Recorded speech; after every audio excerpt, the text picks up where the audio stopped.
강혜신의 오늘의 미국.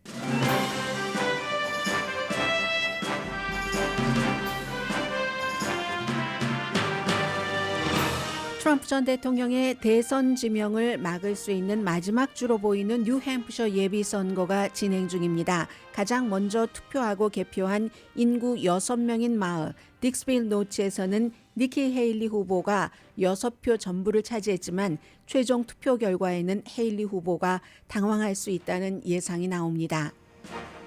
세계 각 나라는 트럼프 전 대통령이 재임될 가능성에 대비하고 있습니다. 전문가들은 트럼프 임기 2기를 관세 부과와 우크라이나와 대만 포기, 동맹국에 대한 접근 방식, 적과의 동침 플러스 알파로 예상합니다. 트럼프 대통령 자신은 임기 2기 국제정책에서 각 나라를 세 그룹으로 나누는데 배은망덕한 동맹국과 불쾌한 적, 패배한 국가로 나눌 것이라고 이코노미스트가 분석했습니다. 물론 본선거는 아직 시작되지도 않았고 변수는 여전히 존재합니다. 연방대법원이 국경을 넘어오는 사람들을 막기 위한 텍사스주의 철조망 설치를 제거하라고 판결했습니다. 텍사스 주지사는 이번 판결이 끝이 아니라고 주장합니다. 어제 파업한 캘스테이트 교직원들이 학교 측과 임시협상 합의를 하고 파업을 끝냈습니다. 오늘 제자리로 돌아가서 임시협상안에 투표할 예정이고 정상 수업합니다. 96회 아카데미 후보작이 발표됐습니다. 예상대로 오펜하이머와 바비가 가장 많은 후보에 올랐고 한인이 주축이 돼서 만든 패스트 라이브스는 작품상과 시나리오상 후보에 올랐습니다. 로스앤젤레스 타임즈는 이 작품이 여우주연상 후보에 오르지 못한 게 놀랍다고 보도했습니다. 11살에서 26살 사이인 G세대는 덜 종교적이고 덜 공화당적이라는 덜, 레스, 짐작대로입니다. G세대 성인의 58%는 나이든 세대의 정권 교체 없이 미국 문제는 해결될 수 없다고 생각합니다.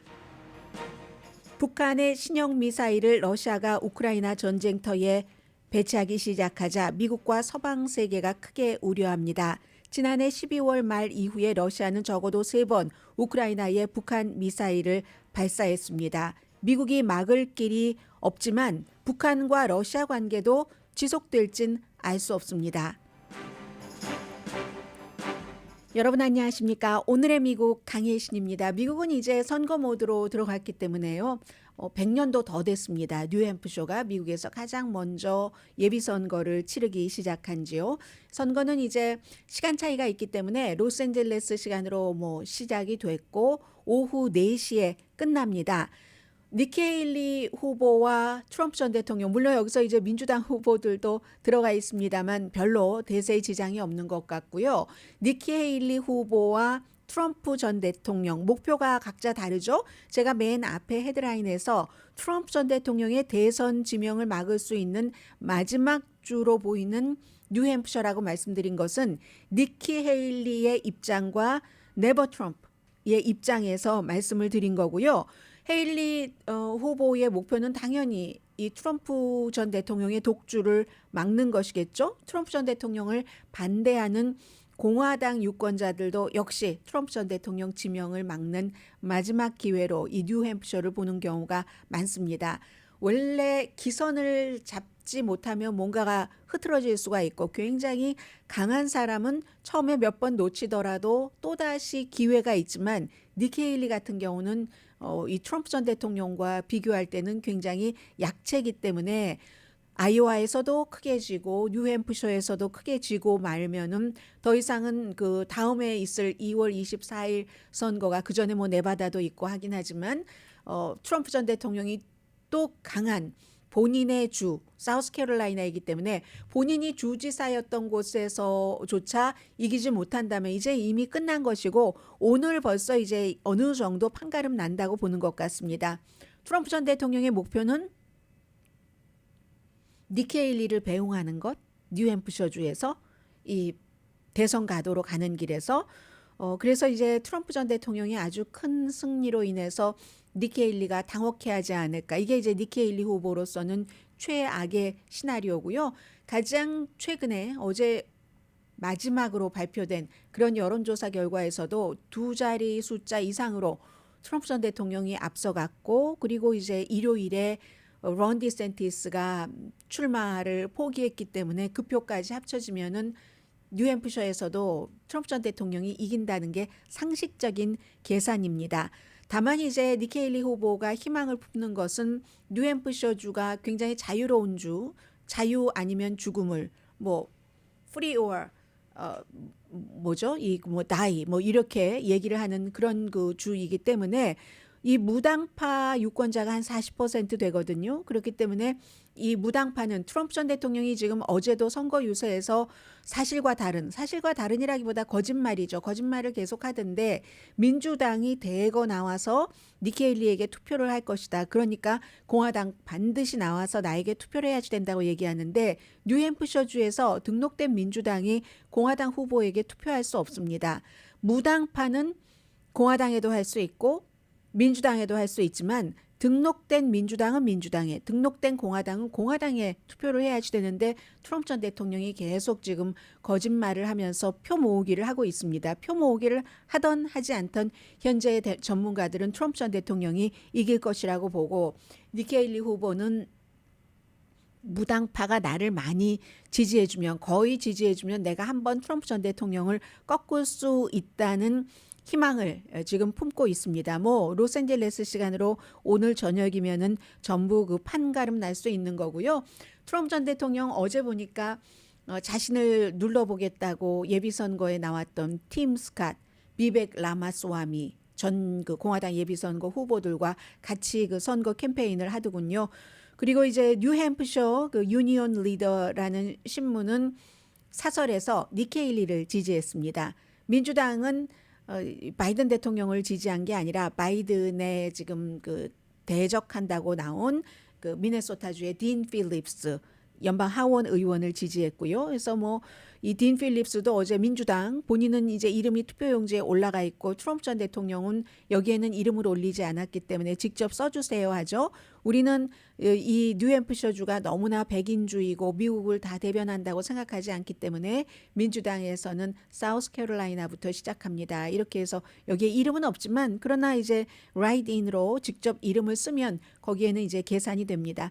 딘 필립스 어제 보니까 지난번에 예비선거에 나왔었던 그 앤드류 양 기업인이요. 뭐 한 사람에게 뭐 $1,000씩 준다고 했던 아주 부자. 그 사람과 같이 그 선거 유세를 하고 있는데 니키 헤일리가 마을 6표 전부를 그 가져간 그런 그 딕스빌 노치에서도 역시 그 바이든 대통령 그 투표용지에 이름도 없는데 바이든 대통령이 5표 전부 가져가긴 했습니다. 그리고는 어제 잠깐 말씀드렸던 바이든 대통령의 음성을 변조해서 인공지능으로 전화 유세를 하면서 민주당은 투표하지 말라고 이렇게 했었던 거기에 대해서 뉴햄프셔에서는 당연히 지금 수사에 들어갔고요. 누가 그런 일을 저질렀는지 알 수가 없습니다. 그리고 이제 민주당 정치인들은 연방 법무부에서도 이거 수사해야지 된다. 지금 이런 얘기들 하고 있는데 트럼프 전 대통령은 여기서 이제 내가 대관식을 치르는 그 직전까지 가겠다 하는 것 같습니다. 13명의 후보가 제일 처음에 있었고 다 떨어져 나갔고 지금 이제 니키 헤일리와 본인 두 사람 이렇게 남아 있는 건데 이제는 트럼프 전 대통령을 잡을 수 없을 것 같다라고 보는 사람이 오늘로서는 굉장히 많고요. 다음번에는 네바다인데 네바다에서 저희 라디오 서울 방송 듣고 계신 분들도 굉장히 많으신데요. 네바다 조금 혼돈되죠. 주 예비 선거는 2월 6일이고 코커스는 2월 8일. 그리고 이제 중요한 게 사우스캐롤라이나 2월 24일. 여기서 이기면 확실한 대관식을 트럼프 전 대통령이 하는 거죠. 그래서 지금 세계에서는 뭐 한국을 포함해서 다 마찬가지입니다. 트럼프 전 대통령이 임기 2기 당선될 수 있는 임기 2기를 시작할 수 있다는 가능성을 두고 이거 어떻게 해야지 되지? 그 시나리오에 맞춰서 여러 가지를 지금 준비를 하고 있거든요. 물론 아직까지 예비선거 이제야 시작이고 트럼프 전 대통령 뭐 사법 리스크 등등 너무 많은 것이 있고 요즘은 트럼프 전 대통령이 어제도 굉장히 많이 그 혼돈되는 그런 말들을 하던데 여러 가지 이유로 어떻게 될지 알 수는 없습니다만 11월까지 그러나 그래도 이것도 50%의 가능성이기 때문에 50%보다 조금 높아 보입니다. 트럼프 전 대통령이 다시 대통령이 된다는 것이. 그래서 세계에서는 어떻게 대비를 하고 있는지 이런 것들을 조금 전해드리겠는데 오늘은 제가 이코노미스트를 중심으로 전해드리겠습니다. 만약에 트럼프가 대통령이 된다면 세상은 이렇게 되고 뒷부분은 한 반 정도는 트럼프는 세계 각 나라를 어떻게 볼 것인가 세 개의 그룹으로 나뉘어서 그 세 개 그룹 가운데 한 그룹이 한국이 들어가겠죠. 자, 그래서 이제 이런 지적을 하는데 트럼프가 복귀하는 것, 트럼프 입장에서는 미국을 이용하는 배은망덕한 동맹국 그룹이 하나가 있고 그리고 이제 아주 그런 또 적과도 어떻게 대하느냐가 또 트럼프스럽습니다. 예상해 놓는 것을 보면. 그리고 세 번째는 패자 뭐 별로 신경 안 써도 되는 국가 뭐 이렇게 나누는데 우선 기본적으로 지금 세계의 분위기가 많이 바뀌는 게 1월 15일부터 19일까지 세계 경제 포럼이 열렸고 다보스 거기서 중국이 대표단을 별로 보내지 않았다는 것을 이코노미스트는 지적을 합니다. 러시아는 완전히 뭐 사라져 버렸죠. 지금 이제 전쟁하고 하니까 그런 틈바구니에서 인도와 사우디아라비아는 이제 기회를 보는 거죠. 인도의 경우는 중국과 아주 사이 나쁜 것도 있고 그리고도 이제 미국과 뭔가를 이렇게 하면서 인도 같은 경우는 그 트럼프 전 대통령이 되는 걸 굉장히 원할 겁니다. 사우디아라비아도 마찬가지고요. 그래서 이제 이런 나라들은 기회를 이렇게 보는데 트럼프의 재임 가능성에 대해서 이 세계 경제 포럼에 참석을 했었던 각 나라의 지도자들 이런 사람들 외국 정부들이 굉장히 겁내하는데 하나의 공통적인 것은 야, 민주주의가 나 밥 먹여주냐 하지만 사람들은 민주주의로 너무 수십 년 동안 세계 질서가 잡혀왔기 때문에 그것이 무너지면은 굉장한 혼돈과 뭐 해피할 사람이 별로 없다고 봅니다. 그래서 민주주의에 대해서 미국 민주주의에 대해서 굉장히 겁나한다는 그런 그 트윗 그 X에 쓰는 글 같은 것을 서로 많이 나눴다고 하고요.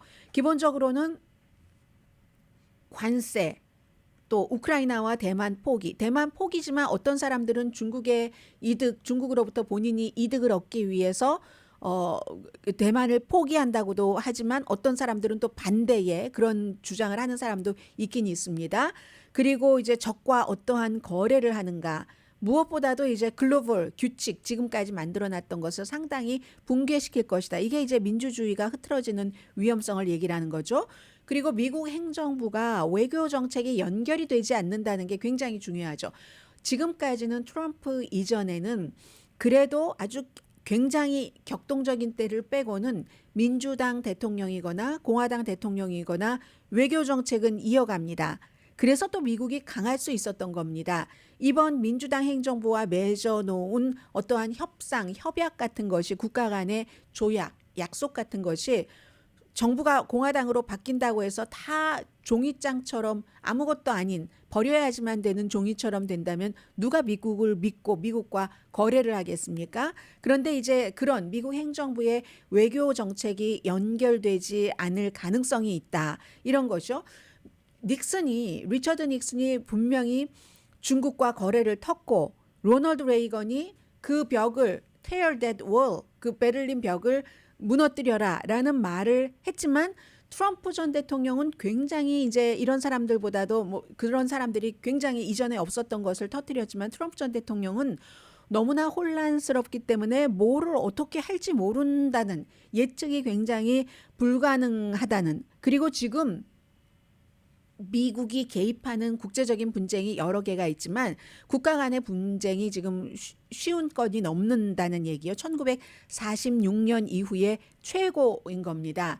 트럼프 전 대통령이 가고 바이든 대통령이 들어와서 3년 동안 굉장히 신경을 썼던 부분이 다시 한번 동맹과 협조하는 거였죠. 그러나 바이든 대통령도 무역에 대해서는 굉장히 이기적이었다고 상기시킵니다. 중국과의 뭐 여러 가지 기간 산업안 같은 것도 통과시키고 중국에 특별한 것을 수출하지 못하도록 하고 미국뿐만이 아니라 다른 나라까지 한국까지 이런 것은 무역에 대해서 굉장히 이기적으로 일을 한 거죠. 경제 안보는 신중했으며 군사력 특히 이제 지상군 배치는 선별적으로 했다라고 이코노미스트가 지적을 합니다. 그러면서 외국 정부를 안심시키려고 상당히 노력을 했는데 이제 와서 딱 보니까 트럼프 전 대통령이 다시 재선이 될 가능성도 있어? 하니까 세계는 대안을 마련을 해야지 된다는 거죠. 트럼프 전 대통령이 임기 2기의 가장 특징적인 것이 아주 자신감 있게 내가 정치적인 라이벌을 벌주겠다고 얘기하는 것과 그리고 이제 방해 세력이라는 게 트럼프 전 대통령 입장에서 볼 때는요. 전에는 트럼프 전 대통령이 이런 거 보고 서명하면 큰일 나니까 그런 보고서는 뒤에다가 놓고 누군가 측근이 뭐 사실은 그래서는 안 되는 일이지만 그리고 꼭 국가에 정말 중요하다고 생각되는 그런 일들을 위에다가 서류 막 배치하고 뭐 이렇게 했었다는 이제는 그런 사람들도 없이 트럼프 전 대통령도 다 알았기 때문에 내가 전에 그거 속았지 않은 걸 알아서 이제는 무조건 떼기도 전에 그러십니까 하고 알아서 해줄 사람을 포진을 하기 때문에 굉장히 이제 위험한 임기가 된다는 거 이런 것들을 세상이 걱정을 하고 있잖아요. 데인저러스하다는 그런 것들. 그래서 이제 중국과 정상적인 무역 관계를 중단할 수도 있다는 것. 이념적으로 트럼프 전 대통령에게 동조하는 일부 정치인과 일부 국가에는 굉장히 좋은 소식이겠죠. 당연히 이스라엘 그렇고 헝가리의 빅터 오르반 같은 경우는요. 소울메이트라고 하니까 백악관에 아마 초청을 할 겁니다. 독재자이기 때문에 바이든 대통령은 그다지 그 눈을 주지 않았었던 백악관 집무실에서 헝가리의 빅터 오르반과 같은 독재자가 환영을 받을 것이다라고 얘기를 하고 모하메드 빈 살만 그 사우디아라비아의 그 왕세자에 대해서는 굉장한 애착을 갖고 있잖아요. 사위도 두 사람이 친하고 하니까 나렌드라 모디 인도 총리도 미국이 인도에 대해서 하는 비난을 트럼프 전 대통령이 되면 좀 줄어들 것 같아 하고 희망을 한다는 거죠. 왜냐하면 이 나렌드라 모디 그 인도 총리도 이 사람도 힌두교에 굉장히 그 몰입을 하는 스타일이고 부분적으로 인구가 가장 많은 민주주의 국가지만 독재를 또 하고 있고 그렇기 때문에 인권이라든가 종교적인 자유 이런 것들을 미국이 얘기를 하고 있는데 트럼프 전 대통령은 그런 것은 신경 쓰지 않을 것이다 하는 거. 그리고 전에 휴스턴인가에 한 몇만 명 모아놓고 나렌드라 모디 총리 왔었을 때 같이 가서 그 체육관에서 환영받고 하는 그런 것이 있었잖아요. 그래서 인도 같은 나라는 좋을 테고 아무튼 예측을 굉장히 힘들게 하는 그 트럼프 전 대통령이 대통령으로 다시 집무실에 들어갈 수 있다는 것을 생각을 하는데 넘버 원 배은망덕한 동맹국 트럼프 전 대통령의 국가를 구분하는 방법일 거라는 겁니다. 두 번째는 아주 적국, 불쾌한 적국. 세 번째는 패배한 국가. 해서 대부분의 국가를 트럼프 전 대통령은 미국을 이용하는 배은망덕한 동맹국으로 본다는 겁니다. 무역 불균형이 있고 또 실제로 그게 사실이고요. 군사적으로 어떠한 것에 분담금 내는 것도 잘 안 내고 한마디로 무임승차. 한국에 대해서 늘 하는 말이잖아요. 주한민국 5배 주한미군에 대해서 한국이 지원하는 비용을 5배 늘려라 하는 이런 것들. 무임승차 이렇게 되는 것 그리고 이제 왕족과 스포츠 스타의 관심을 이렇게 받게 하려고 다른 나라들이 굉장히 노력을 많이 할 것이라는 거죠. 그 첫 번째 임기 때처럼 첫 번째도 프랑스의 경우는 바스티유 데이에 특별한 그 나라의 특별한 것이니까 군사 퍼레이드를 한 건데 서방 국가에서는 군사 퍼레이드 같은 거 안 하잖아요. 북한이라든가 러시아라든가 중국 같은 그런 국가를 빼고는. 그런데 이제 프랑스에 가서 그 바스티유 데이 군사 퍼레이드를 보고 와서는 미국에서도 저거 하고 싶다고 해서 미국 사람들이 기절초풍할 정도로 놀랬었던 민주주의 국가에서 그런 일들을 해준다던가 아니면 영국이 트럼프 전 대통령을 좀 경멸하는 그런 감이 없지 않았지만 엘리자베스 2세 여왕이 있었을 때 다 그 왕국에 초대를 해서 막 티도 같이 마시고 이런 것도 있었잖아요. 그런 식으로 트럼프 전 대통령을 달랠 것이다라고 얘기를 하고 있습니다. 그리고 대만의 경우는 국방비를 지금 한 2.5%로 늘렸어도 윌리엄 라이칭더 총통이 이번에 그 당선되고 나서 굉장히 친미이기는 하지만 뭐 하버드에서 공부도 하고 갔고요. 그렇지만 트럼프 전 대통령이 들어오고 나면은 결국은 대만을 버릴 수도 있다. 이제 이렇게 보는 거고요. 국방비를 2.5%로 늘렸어도 이거 아니다라고 얘기를 하니까. 그리고 우크라이나에 대해서는 우크라이나 지금 미국 국방 예산의 뭐 10% 미만을 쓰고 있지만 우크라이나 전쟁이 미국의 러시아와의 전쟁이기도 하지만 그리고 미국인 사상자는 없습니다. 지상군을 파병하지 않았기 때문에 대신에 이코노미스트는 러시아가 미국의 넘버 원 적은 중국이고 넘버 투가 러시아라고 볼 수 있으니까 러시아의 경제라든가 여러 부분에서 러시아의 손을 묶고 러시아가 유럽 쪽으로 딱 진출하는 것을 묶는 그런 게 우크라이나 전쟁이라고 보는데 그리고 무기에 지원되는 돈은 다시 미국으로 돌아옵니다. 그게 이제 한국도 미국으로 무기를 팔거나 아니면 뭐 폴란드로 팔거나 하고 미국도 그걸 주고 나면은 또다시 무기 산업이 활성화돼야지 되는 거잖아요. 그런 것들. 그런데도 우크라이나를 버릴 가능성이 높고 대만과 우크라이나를 포기하고 나면은 그러면 동맹국들이 미국을 믿지 않는다는 거죠. 특히 일본, 한국에 선례를 주는 거죠. 대만을 버리네. 우크라이나를 버리네. 그리고 대만을 버림으로써 일어날 또 복잡한 이런 그 지역 방어 계획 같은 것에 각 나라가 다 차질이 생기고요. 우크라이나를 배신하면 이코노미스트는 배신이라고 얘기합니다. 그럼 러시아가 강해지고 이런 것 또 나토에 대해서도 트럼프 전 대통령이 뭐 나토를 탈퇴한다는 이런 얘기를 하니까 그래서 동맹국들이 이용을 한다. 배은망덕한 동맹국이다. 이게 첫 번째 그룹이고 두 번째 그룹은 적이죠. 적에 대해서는 이제 그 북한을 얘기를 하면서 트럼프 전 대통령은 임기 1기 때에 북한을 뭐 다 태워버리겠다고 디스트로이 한다고 했잖아요. 국가 자체를 정권이 아니라 디스트로이 하겠다고 하다가 또 막 판문점에 또 신나게 가고 했었던 그런 것. 그렇기 때문에 뭔가 북한도 좋아할 수도 있고 러시아가 가장 좋을 것이라고 얘기합니다. 푸틴이 원하는 대로 다 해줄 테니까 크림반도도 푸틴 것 맞잖아 하고 우크라이나도 그렇게 그냥 러시아에 줘버릴 수 있다는 거죠. 그런 것들. 그리고 트럼프의 접근 방식은 파괴적이긴 하죠. 기회적이기도 하고 파괴적이기 때문에 기회가 있을 수도 있고 누군가는 좋아할 수도 있지만 오판 가능성이 있다는 것. 그리고 이제 이코노미스트가 지적하기는 어떤 전문가의 말을 인용을 해서 세계에서 가장 중요하게 생각하는 두려워하는 것은 트럼프 전 대통령보다는 푸틴과 시진핑이 훨씬 똑똑하다는 얘기입니다. 결국은 거기에 잡혀 먹힐 수가 있다는 이런 얘기들을 하고요.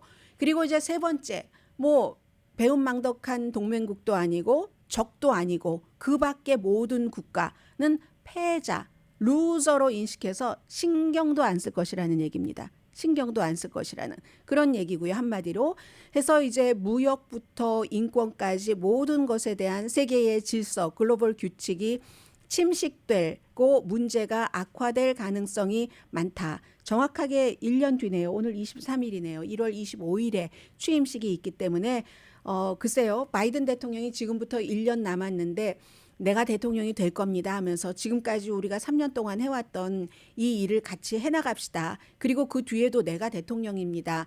이렇게 지금 그 약속하기에는 기간도 짧고 트럼프 전 대통령의 떠오름이 너무 강하고 따라서 올해는 미국이 그 세계 국제사회에서 어떤 지금까지 받아오던 신뢰 3년 동안 해왔던 이것이 조금 약해질 가능성이 굉장히 높다고 보고요. 더군다나 이제 공화당에서 우크라이나를 지원하지 않기 때문에 이제 미국은 이 문제들을 어떻게 해결할 것인가 단단하게 12개월로서는 뭐를 묶어놓기도 뭐하고 묶어놓는다 할지라도 만약에 또 트럼프 전 대통령이 50%의 가능성에 따라서 이 재선이 되고 만다면 다 엉망진창 한마디로 아무것도 모른다. 다만 트럼프 전 대통령은 임기 1기 때보다 본인이 원하는 것을 훨씬 원하는 대로 잘 추진해 나갈 수 있는 동력을 가지고 백악관에 들어간다면 그런 형태로 백악관에 들어갈 것이다. 세계가 이렇게 걱정하고 뭐 우려하는 눈빛도 있고 좋아하는 그런 그룹도 있고요. 그렇습니다.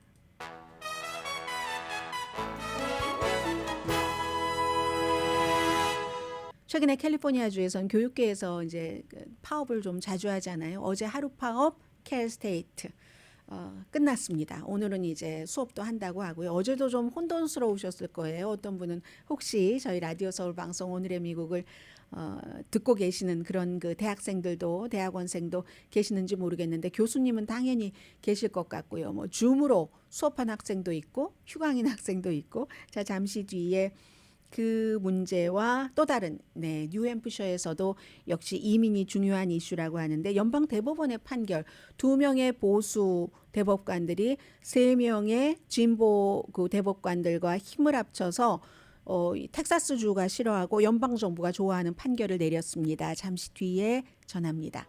라디오 서울 방송 오늘의 미국 듣고 계십니다. 캘스테이트가 캠퍼스가 23개나 되죠. 그래서 이제 파업을 한 그 교직원이 어제 그 3만 명 정도가 됐다고 하는데요. 3만 명이면은 뭐 강사도 있고 그리고 당연히 교수가 있고 카운슬러도 포함이 됐고요. 또 사서 도서관 이런 분들이 파업을 했는데 뭐 파업의 조건은 뭐 구체적으로 다 말씀드릴 필요는 없겠죠. 제일 중요한 게 이제 임금과 대우 이런 것이었는데 코치도 있네요. 학교 코치도 굉장히 많겠죠. 공립대학교 시스템 상으로는 최대 규모의 파업이었습니다. 결론을 말씀드립니다. 어제 이제 하루 파업하고 원래 예정은 하루 파업이 아니었는데 다행히도 이제 임시 협상이 돼서 파업을 하는데 지난해 7월부터 지금까지 임금을 그 5%를 인상을 해서 소급 적용을 하고 그리고 이제 또 그 이후에 5% 인상하는 거 그리고 이제 같은 그 직원이라 할지라도 좀 돈을 적게 받고 일하는 분들 계시죠. 그런 분들은 좀 기본급을 올리고 그리고 이제 출산휴가도 조금 더 길게 해주고 이런 것들이 포함이 돼 있답니다. 물론 파업을 하던 교직원들의 요구에는 못 미쳤죠. 한 12% 임금 인상을 원했었기 때문에 그러나 항상 그 다 받으려고 그렇게 제시를 했겠습니까? 아무튼 그렇게 해서 해결을 했고 뭐 끝나고 나니까 파업이 끝나니까 파업을 한 측에서는 뭐 교수 또 교직원 학생들 전부 함께 우리 그 결속력을 보여줘서 고맙습니다. 뭐 커뮤니티도 고맙습니다. 23군데니까 굉장히 많은 뭐 캘리포니아 전역이라고 할 수 있죠. 그리고 총장도 밀드레드 가르시아 총장도 네, 저희도 이제 이렇게 협상했으니까 세계적인 수준의 그 대학으로 정말 소중한 교수진들 다 열심히 일해 주십시오. 뭐 이런 얘기는 했습니다. 아무튼 오늘 수업한답니다. 어제 경우는 파업에 참여를 한 교수진도 있고 그렇지 않은 교수진도 있고 해서 미리 당연히 그 공지는 했죠. 이메일로. 그런데 학생들이 또 이메일 잘 안 보는 학생들도 있잖아요. 그래서 어떤 교수는 줌으로 수업을 한다던가 어떤 교수는 내가 이리이리하여 오늘 휴강이다 하는 것을 알려줬기 때문에 언제가 이제 첫날이었기 때문에 학교 개강 학생들이 굉장히 혼돈이 됐다고 하고 오늘은 정상 수업을 한답니다. 불과 1년 전에도 그때 5주일 동안이나 파업을 했었나요? 한 4만 8천 명 정도가 그때는 뭐 조교까지 다 그 포함돼서 그리고 나서 뭐 박사학위까지 있는 연구원들도 다 포함해서 4만 8천 명이나 했군요. 그래서 결국은 이제 그렇게 하고 나서 조금 근무 조건도 좋아지고 임금 같은 것도 좋아졌는데 이번에 다시 하루 만에 이런 것을 얻어냈습니다. 사실은 파업하지 않고 그 전에 협상하고 하는 게 제일 좋지만 그렇게 되나요? 연방 대법원이 어제 캘리포니아가 아니라 캘리포니아와는 여러 면에서 거의 모든 면에서 반대의 성향을 가진 텍사스 주 정부와 연방 정부의 싸움에서 연방 정부가 원하는 판결을 내려줬습니다. 그 전에 하급 법원에서는 텍사스 주에 맞는 판결을 주가 원하는 것을 내려줬는데 이게 이제 텍사스 주에 여러 가지로 어떤 때는 막 부표도 설치를 하고 물 위에 그리고 이제 이번에는 그 철조망이거든요. 멕시코와의 장벽을 표시하고 철조망을 많이 해놔야 사람들이 그 올 수가 없다 해서 그런데 연방 대법원에선 이걸 제거하라라고 판결을 내렸습니다. 한 30마일 정도 돼 있는 그레그 에버트 주지사가 지시를 해서 한 그런 그 와이어죠. 그 와이어 이글 패스라는 국경 맞닿고 있는 그런 근처 뭐 리오그란데 강 근처입니다. 그런데 이걸 이제 그 텍사스주에서는 뭐 당연하게 이렇게 얘기하는 겁니다. 연방 정부에서 안 하고 우리한테 다 오니까 우리는 어떻게 할 수가 없다. 이런 문제고 연방 정부에서는 이걸 왜 소송을 했냐면 텍사스에 주 방위군도 있고 이민이나 국경을 관리하는 법 집행관들이 있죠. 그런데 또 국경 순찰대, 연방 국경 순찰대가 있습니다. 그리고 크게는 이민법은 연방법입니다. 국경 순찰대가 그 뭔가 국경 순찰을 하고 업무를 보려고 하는데 텍사스주에서 막 그 철조망 같은 것도 세워놓고 하면서 주의 법 집행관이 이거 우리 주인데 우리의 결정권이야 하면서 이런 그 국경 순찰대 연방 소속 국경 순찰대의 활동도 막고 해서 이게 사람 생명이 위험하다. 그리고 얼마 전에 뭐 여러분들께 보도는 안 해드렸습니다만은 강에서 이제 그 미국으로 오던 그런 그 사람들이 숨졌잖아요. 숨지는데도 텍사스의 법 집행관들이 뭐 물에 빠져 숨지고 하는 걸 보면서 구조를 안 해줬답니다. 그래서 그게 이제 비디오가 나와서 굉장히 사람들이 아무리 그래도 그럴 수가 있느냐와 뭐 오죽하면 그렇겠어라는 의견이 갈렸는데 그때 그 케이스가 국경 순찰대가 연방 국경 순찰대가 그 사람들을 구하려고 했는데 텍사스의 법 집행관들이 남이 구하는 것도 구하지 못하게 막았다는 겁니다. 그렇기 때문에 이제 이런 일들이 결국은 대법원에 가서 이렇게 결정이 내려졌고 법무부는 텍사스 이거 걷어내라 하고 소송을 했고 텍사스주는 텍사스대로 이거 아니다 하고 또 맞고소를 한 것에 대해서 연방 대법원까지 올라갔더니 연방 대법원에서는 뭐 국토안보부 말하자면 바이든 행정부 쪽에 손을 들어줬습니다. 그랬더니 켄 그 팩스턴 그 텍사스의 검찰총장이죠. 미국을 외국이 침략을 하는 이런 불법을 저지르고 있는데 그런데 아니 이게 이런 일이 있을 수 있는가. 그리고 이제 주지사도 이 싸움은 끝나지 않았다. 우리는 우리 주의 텍사스 주의 주권을 지키기를 원한다라고 얘기하고 있고 연방에서는 아니 연방 대법원에서 판결 내면 끝난 거 아니야? 연방 대법원 판결이 최고의 판결이고 또 이민법은 연방이야. 뭐 이렇게 얘기를 하고 있는데 글쎄 이게 어떻게 될지는 아무튼 모르겠어요. 그래서 결국은 망가진 이민 시스템을 좀 좋게 만든다는 것은 포괄적인 이민 개혁안이 통과돼야지만 다 되는 건데 공화당이 해주지 않습니다. 이 포괄적인 이민 그 개혁안에 대해서는 그런 게 있고 그리고 또 하나는 민주당도요. 바이든 행정부 시대에 뭐 여러 가지 여러 등등의 이유로 인해서 미국에 와서 살겠다고 하는 사람들이 너무 많이 밀려오니까 그리고 텍사스주 같은 데서 그래 너희 당해봐 우리처럼 우리 주에서 하고 막 뉴욕에도 보내고 시카고 일리노이 막 이런데 보내니까 뉴욕의 그 케이시 호철 뉴욕 주지사가 주도를 해서 9개 주의 민주당 주지사들입니다. 바이든 행정부와 의회에 이민 시스템을 좀 만들어라 통일되는 이런 것들 이제 그런 것들을 지금 주장을 촉구를 하고 있고요. 그리고 이제 일부 공화당은 벽쌓기를 계속해야지 된다. 이런 것을 제안을 하고 있는데 어제 그럼 연방대법원에서 5대 4라고 말씀드렸잖아요. 5대 4로 지금의 국토안보부 바이든 행정부의 이 장벽에 관한 것을 지지를 한 판결을 내렸는데 누구냐면은 3명의 진보적인 그 대법관의 두 사람이 존 로버츠 연방대법원장 그리고 에이미 코니 베럿 트럼프 전 대통령이 이제 제일 마지막에 지명을 한 그 두 사람이 진보 쪽으로 이렇게 힘을 써서 힘을 그쪽으로 투표를 보태서 이런 결정이 났습니다. 그리고 이제 클래런스 토마스라든가 사무엘 얼리또, 닐 고서치, 브렉 캐버나우. 닐 고서치하고 브렉 캐버나우가 트럼프 전 대통령이 지명을 한 사람이고요. 이 사람들은 텍사스주의 편을 들었습니다. 그래서 연방 정부와 이제 주 정부 사이에 이런 그 싸움이고요. 그리고 이제 또 공화당과 민주당의 싸움인 뭐 피임약, 낙태 등등에 대해서는 어제 이제 그 바이든 대통령이 병원에서 피임 또 낙태를 하는 약, 뭐 낙태의 반 이상은 낙태약이니까요. 요즘에 미국에서 그런 것을 이제 일반인들이 쉽게 접근할 수 있도록 하는 몇 가지 정부에서 할 수 있는 조치가 있지 않겠어요? 그런 이제 조치를 발표를 했습니다. 잠시 뒤에 여러분들 주변에 11살에서 26살 사이가 되는 1997년부터 2012년 사이에 태어난 왜 그냥 줄여서 젠지 이러잖아요. 제너레이션 G. 동물원 할 때 Z. G세대, Z세대.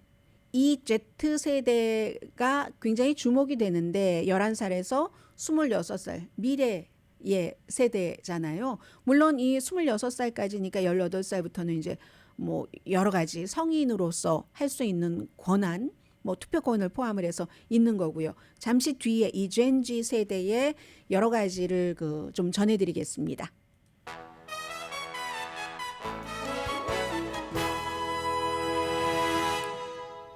라디오 서울 방송 오늘의 미국 듣고 계십니다. 아카데미 시상식이 96회네요. 그런데 뭐 다들 예상했던 것처럼 오펜하이머 그 원자폭탄 만든 그 영화가 13개 부분 가장 많이 올랐고요. 바비가 8개. 그리고 이제 그 Past Lives라는 셀린송 캐나디안 한국계 캐나다 만든 이 영화는요. 작품상 후보에는 올랐습니다. 그런데 감독상 후보에는 못 올랐고 여우주연상 후보에 못 올랐고 그리고 이제 시나리오가 영화에선 굉장히 중요하니까요. 셀린송 시나리오와 작품상 후보 이 두 가지에만 올랐거든요. 그래서 오늘 로스앤젤레스 타임즈 보니까 다른 거는 뭐 제치고 그레타 리가 주연 후보에 못 오른 게 정말 깜짝 놀랄 만하다 이렇게 표현을 하더군요. 아무튼 이 패스트 라이브스 저도 봐야지 되는데 못 봤어요. 열심히 다른 것 하면서 놀면서 왜 이거 볼 시간을 아직 못 냈는지 모르겠네요. 오늘은 이제 볼 수 있는 것 같던데요. 뭐 유튜브 이런 데서 뭐 돈 내고 보는 거죠, 물론. 그래서 이제 그런 점이 있다. 그러나 이것만 하더라도 지금 최근에 넷플릭스에 무슨 뭐 비프라든가 그 전에도 뭐 여러 그리고 요즘은 한국 감독이 이제 미국 작품들을 많이 만들잖아요. 한국 배우, 미국 배우 함께 뭐 옥자 때부터 본격적으로 좀 시작을 해서 그래서 이제 그 재능이 있으면 언어의 장벽 같은 것들이 없어지기 때문에 무슨 뭐 그야말로 한치 뭐 기생충의 그 봉준호 감독이 얘기한 것처럼 이게 조금 없어지기 때문에 이제 그런 것들이 아닌가. 그리고 거의가 그 주제 자체가 유니버설 그 ธี임이에요. 기생충도 한국의 뭐 반지하에서 그런 가정하지만 그 당시가 굉장히 세계적으로 그런 빈부의 격차가 심했었기 때문에 런던에서도 뉴욕에서도 로스앤젤레스에서도 다 느낄 수 있었던 것이고 그리고 이제 성난 사람들 비프 같은 것도 부자가 나오고 가난한 청년이 나오고 거기서 가난함에 대해서 또 여러 가지 등등의 그 분노하는 그런 성격적인 폭발 이런 것들도 나오고 그런 것을 어떻게 처리해야 되는가 등등 유니버설한 그런 그 ธี임이잖아요. 이것도 뭐 이 패스트 라이브스도 이민자의 생활이지만 공통적인 주제이고 그래서 이제 한번 이게 누군가가 딱 문을 열어주니까 이런 일들이 많이 그 나오네요. 그리고 이제 앞으로는 더 많이 그동안에 너무나 익숙했던 얼굴, 이름들도 익숙했던 그런 것에 딱 그 붙어 있었던 그런 그 세계의 눈 자체가 조금 뭐 변할 수도 있지 않을까요? 이제 그런 면에서 좀 중요하다고 생각이 되고요. 오늘은 제가 패스트 라이브스를 좀 보려고 하고요. 자, 이 젠지 세대를 좀 전해드리겠습니다. 우선 세대를 한번 쫙 말씀을 드릴게요. 그 침묵의 세대가 1928년부터 45년 사이에 태어난 그 세대고 베이비 부모가 46년부터 64년 그리고 제너레이션 X가 65년부터 80년 43살에서 58살 사이이시면 여러분들은 X세대이십니다.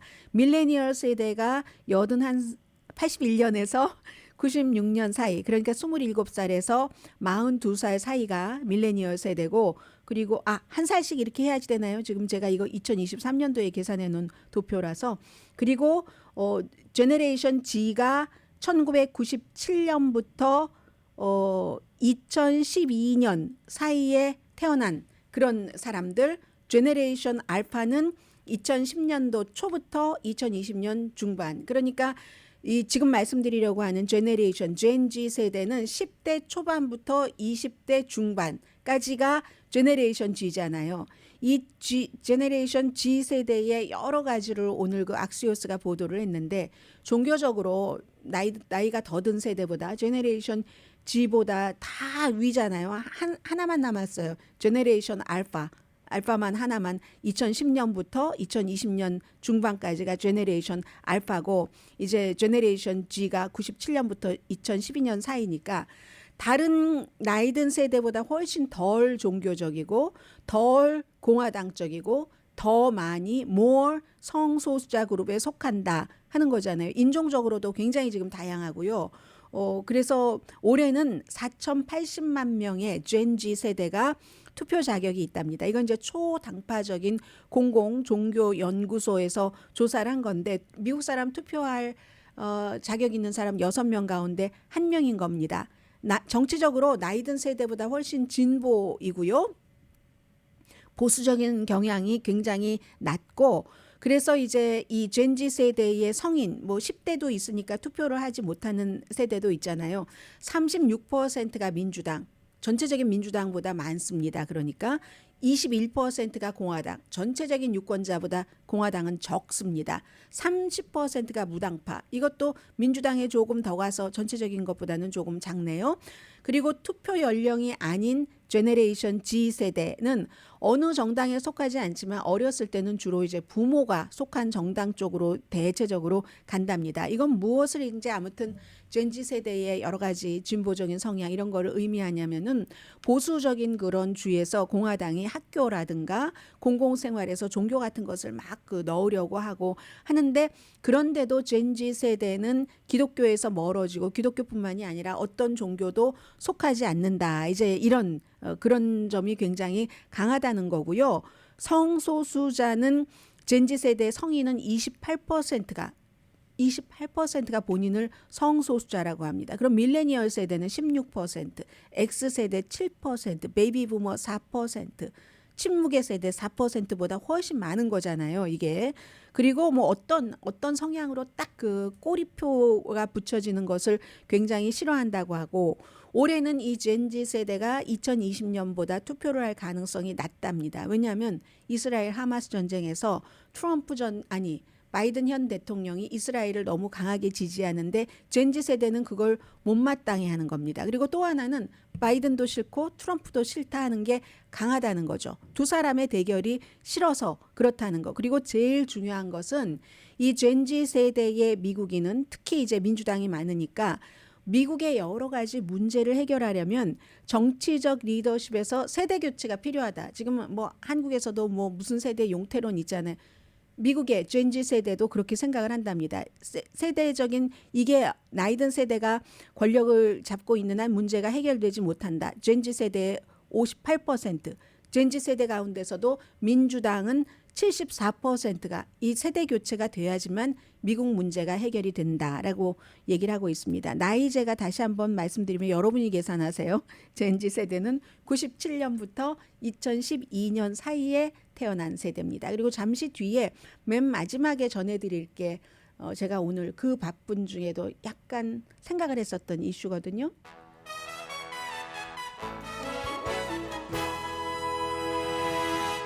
라디오 서울 방송 오늘의 미국 듣고 계십니다. 시간 계산 눈으로 조금 하고요. 지금 북한의 새로운 미사일이 포탄이 아니라요. 러시아에 가서 12월 30일, 1월 2일, 1월 6일 우크라이나를 썼답니다. 우크라이나에 사용이 됐답니다. 사용이 됐는데 성능이 굉장히 중요하고요. 포탄 같은 것은 수십 년 전에 만들어 놓고 쓰지 않은 것을 보냈을 수도 있는데 이건 미사일은 신형이기 때문에 미국도 굉장히 신경을 쓰고 러시아에서 제작한 것만큼 아주 성능이 좋다는 것이 입증이 됐답니다. 그래서 최근에 이제 왜 뭐 푸틴이 북한을 방문을 해 하는 것에 대해서 북한을 기분을 맞춰주려고 이렇게 얘기를 해석하는 사람들이 한국에 굉장히 많습니다만 러시아가 계속 북한의 신형 미사일을 공급받기 위한 것 이런 것도 이제 그 이유라는 거죠. 포탄 같은 경우는 뭐 100만 발을 보내기로 합의를 했는데 미국이 추가로 이제 러시아에 보내지는 것을 막을 수도 없고 뭐 할 수도 없으니까 굉장히 걱정들을 하는데 사실은 그런데 이 관계가 언제까지 지속될지는 모른다는 겁니다. 북한은 러시아에 이런 것을 주고 돈을 받겠죠. 그런데 러시아는 북한에 항공기, 첨단 기술 노하우 준다고 약속은 했는데 아직까지 미국 측에서 볼 때는 러시아가 그런 걸 줬다는 것은 확인되지 않았다는 거거든요. 그러면 뭐 구소련의 러시아에 그 북한이 주기는 주고 미국 트럼프에게 속았다 했는데 또 뭐 러시아로부터 그런 것을 느낄 수도 있고요. 그런데요, 그 러시아에서 그 알렉세이 그 나발리 독극물로 막 주사하고 지금 감옥에 가둬둔 이 사람에게 여러 가지 행위를 하는데 이분이 얘기를 하기를 하나가 새로 생겼답니다. 매일 새벽 5시만 되면은 친푸틴 팝 가수의 노래를 듣도록 강요한대요. 야로슬라프 드로노프라고 샤먼이라고 젊은 가수거든요. 근데 한국에서 예전에 백학을 부른 이슈 오브 콥존 뭐 2018년도인가 숨졌었잖아요. 이 사람도 마찬가지였습니다. 우크라이나를 그 크림반도를 병합할 때도 굉장히 그 지지를 했었고 그 러시아를 지지를 했었고 동쪽죠 유대인인데 우크라이나 동부에서 태어났는데도 그런데 이런 모든 것을 또 비난할 수도 없죠. 우리는 모든 상황을 모르니까 강혜신이었습니다.